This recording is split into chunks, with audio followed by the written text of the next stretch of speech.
তার বন্ধুরা যে যেখান থেকেই আমার ভিডিওটি দেখছেন আশা করি সবাই ভালো আছেন, সুস্থ আছেন। তো চলে আসলাম দুপুরে রান্নার আয়োজন নিয়ে। তো রান্না করব আজ পাঁচমিশালি সবজি দিয়ে ছোটো মাছের চচ্চড়ি, কচু শাক, চিংড়ি মাছ দিয়ে আর টাকি মাছের জোড়া হবে। তো বৃষ্টির দিন বাজারে গেলেই কিন্তু এই মাছগুলো এখন খুব বেশি পাওয়া যায়। তো ছোটো মাছ খেতে যেমন ভালো লাগে, বাঁচতে কিন্তু অনেক কষ্ট। তারপরেও এই যে মজার খাবার খেতে গেলে কিন্তু একটু কষ্ট সহ্য করতে হয়।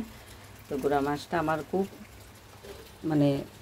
পছন্দের একটা মাছ, যদিও পরিবারের অন্য সদস্যরা এতটা পছন্দ করে না ওই যে কাটার জন্য। তো আমার খুব বেশি ভালো লাগে, আমার হাজব্যান্ডও এগুলি পছন্দ করে, ছোটো মাছের তরকারি। তো গতকালকে এই মাছগুলি বাজার থেকে এনেছি, এনে তারপরে এগুলিকে গতকালকেই কিন্তু কেটে কুটে একেবারে পরিষ্কার করে রেখেছি। কারণ রান্নার সময় ওই মাছ আসলে কিন্তু মাছ কেটে রান্না করা এটা দুটো মিলে কিন্তু খুব ঝামেলা হয়ে যায়। যার কারণে আমি আগের দিনই মাছটা কেটে রাখি আর কিছু একটা রাখি যে আজকের দিনটা আগের কিছু দিয়ে করে নেব, আর মাছ কাটবো যেদিন ওই দিন ঘরের থাকা যে আইটেমগুলো এগুলোই রান্না করি। আর রান্নাটা শেষ করে কিন্তু মাছগুলি কাটি, যেমন চিংড়ি মাছ, ছোটো মাছ, তারপরে টাকি মাছ, সবগুলোই কিন্তু ভেজালের মাছ, অনেকটা সময় যায় এই মাছগুলি কাটতে।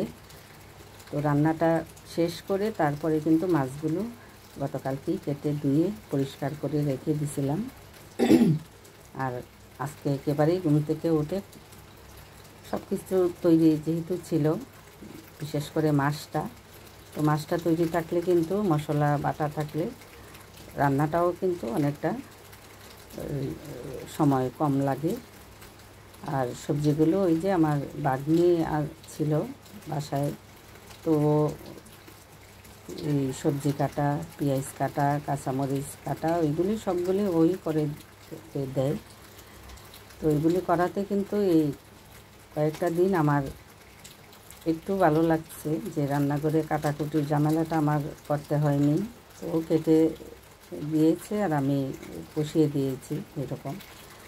তো সব কাজেই একটু একটু অংশগ্রহণ করেছে ও। তো এই যে আপনাদের সাথে কথা বলতে বলতে আমি সবজিগুলো ভেজে নিলাম। এখন একটু জল দেব এটার মধ্যে, জলটা দিয়ে একটু এই তরকারিটা জাল উঠে দিলে তারপরে মাছগুলি দিয়ে দিব। আর কচু শাক মানেই তো বিশাল একটা ঝামেলার বিষয়। তো কচু শাক কেটে তারপরে যখন এই ধুতে গেছি তখন এই যে দুই হাতে প্রচণ্ড চুলকানি, আর অনেকগুলো কচু শাক। আমি কচু শাক একসাথে সিদ্ধ করে তারপরে রেখে দিই যেন 3-4 দিন খাওয়া যায়, কচুর যে ডাঁটাগুলি এগুলি। তো অনেকগুলো শাক এই ধুতে গিয়ে তারপরে হাতে খুব চুলকানি। তো কী আর করা, মজার খাবার খেতে চাইলে তো একটু কষ্ট করতেই হয়। তো যার কারণে শাকগুলো ধুয়ে হাতে এত চুলকানি, কোনো কিছু করার ইচ্ছে আর হচ্ছে না আমার। এরকম পরে একটু লবণ মাখিয়ে তো আগুনে একটু ছেঁকে নিলাম, তারপরে চুলকানিটা চলে গেছে। তো কচু শাকটা কষাবো, এটা নামিয়ে তো চিংড়ি মাছ দিয়ে কচু শাকটা রান্না করব। মূলত কচু শাকটা একজন আমাকে দিয়েছিল, ওটা আমার বাজারের কেনা না। তো শাকগুলি কিন্তু অনেক সুন্দর ছিল, একেবারেই সাদা দবদবে।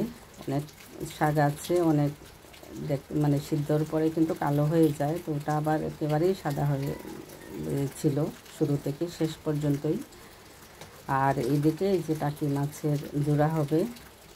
তো গতকালকে মাছটি আনার পরেই কিন্তু আমি ওই যে ভেজে একটু হাতে শুকনা মরিচ দিয়ে ভর্তা বানিয়েছিলাম। তো আজ মেয়ে বলতেছে যে আজকে একটু এই জোড়া বানিয়ে ফেলো। তো জোড়াতে তো এই লেবু পাতা দিলে একটু ভালো হয়। তো লেবু পাতা কোথায় পাবো, 1 নাম্বার 2 নাম্বার ছাদে আছে, কিন্তু বৃষ্টির জন্য যেতে পারবো না, কারণ বৃষ্টিটা তো আজকে কিছুদিন ধরেই কিন্তু এই একই ধারায় বৃষ্টি হচ্ছে, কোথাও বেরোয়ার কোনো শক্তি নেই। তো ছাদ থেকে নিয়ে আসবো তারও কোনো সুযোগ নেই। তো এটা লেবু পাতা ছাড়াই কিন্তু আমি এই ভর্তাটা করে নিয়েছি। আর এখন এই যে কচু শাকটা বসিয়ে দেব। তো কচু শাকে শুকনা মরিচ, তারপরে একটু জিরা ফোড়ন, পেঁয়াজ, কাঁচামরিচ এগুলি দিয়েই কিন্তু ফোড়নটা দেব। আমি যেখানে বসে ভয়েস দিচ্ছি বৃষ্টির শব্দ অবশ্যই শোনা যাবে আমার মনে হচ্ছে, অনেক বৃষ্টি পড়ছে। তো আমি তো বিশেষ করে রাতেই কিন্তু ভয়েসটা দিই। তো আজ গতকাল পারলাম না বৃষ্টির জন্য, অনেক বেশি বৃষ্টি ছিল। তো সকালবেলা উঠে দেখি যে না, এখন বৃষ্টিটা ঝিরি। তো ঘরে ভয়েস দিতে পারি না, তো নাতনি পড়াশোনা করে, চিল্লা পাল্লা তো থাকেই, এক রুমে টিভি চলে। তো সব মিলিয়ে আওয়াজের জন্য কিন্তু আমি ঘরে কোনো সময় ভয়েস দিতে পারি না, বারান্দায় দিতে হয়।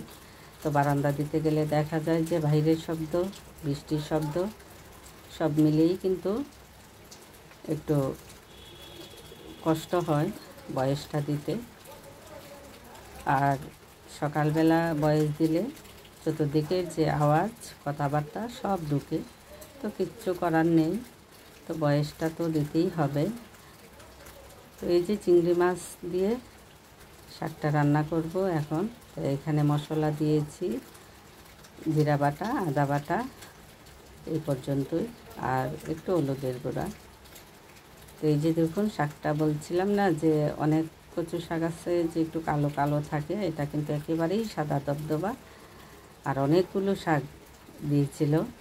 তো আমি আরও 4 দিন খাওয়ার মতো এরকম ছোট ছোট করে এই বাটিতে রেখে দিয়েছি।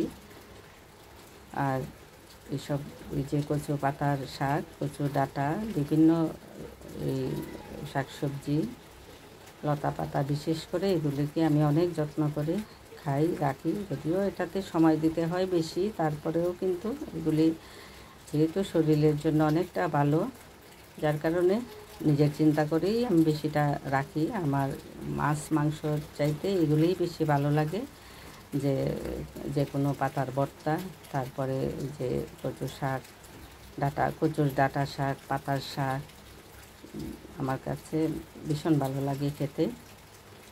তো এগুলিতে কিন্তু পরিশ্রমও বেশি করতে হয়। একটা মাছের তরকারি খুব সহজে রান্না করা যায়, কিন্তু এইগুলি তো আর এত সহজে রান্না করা যায় না। কাটো, দৌ, সিদ্ধ করো, তারপরেই কিন্তু খাওয়ার জন্য তৈরি করো। তো সময়টা বেশি লাগলেও দেখা যায় যে উপকারী কিছু জিনিস এগুলি। তো সবসময় তার এগুলি চিন্তা করে আমরা খাই না, তারপরেও মাঝে মাঝে চেষ্টা করি এইসব আইটেম রাখার।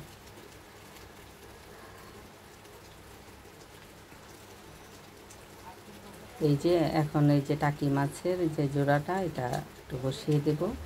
আর সবশেষে অফ ক্যামেরায় যেটা করেছি, এটা হলো আমি ফ্রিজে আজকে মাছ আনতে গিয়ে ফ্রিজের ডানার মধ্যে একটা কই মাছ পড়ে আছে। তো ওটা হয়তো আজ থেকে আরও 10-12 দিন আগে আমি ওই যে জ্যান্ত কই মাছ রাতের বেলা নিয়ে আসছিল, তো ওটা রাতে আর কাটিনি, আমি ফ্রিজেই রেখে দিয়েছিলাম। তো পরের দিন বের করে তারপরে রান্না করেছি 2 দিন, কিন্তু শেষ হয়ে গেছেও কিন্তু অনেক আগেই। তো হঠাৎ করে গতকালকে ডানার মধ্যে কি এটা ভাবতে পরে হাত দিয়ে উঠিয়ে দেখি যে একটা কই মাছ। তো ওই মাছটাকে কী করব, তো আমার ভাগ্নে বলতেছে মাছটাকে ভেজে দিয়ে দাও। তো কাকে দিব, তো ভাবলাম আমরা তো খেয়েছি, তো ভাগ্নিটা তো খাইনি। তো ভাবলাম যে না, ভাজি করব না, ওটা একটু সরিষা বাটা দিয়ে ওকে রান্না করে দেব, ও খুব মজা করে খাবে। তো শেষে ওই কই মাছটা আমি একটু শস্য পেটে তারপরে ওর জন্য ওই মাছটা করেছি। তো ও খেয়ে বললো যে সব রান্নার চাইতে ওই শস্য বাটার কই মাছটাই কিন্তু অনেকটা ভালো হয়েছে। তো ওটাও একটা আইটেম হয়ে গেছে। আর আমি তো ওই যে একটু একটু করে রান্নাটা খুব পছন্দ করি, যে অনেকগুলো আইটেম হোক, এটা আমার ভালো লাগে কেন জানি, একটু একটু করে অনেকগুলো করতে। তো আজ এই পর্যন্তই। ভালো থাকবেন, সুস্থ থাকবেন, আমার পাশে থাকবেন। ধন্যবাদ সবাইকে।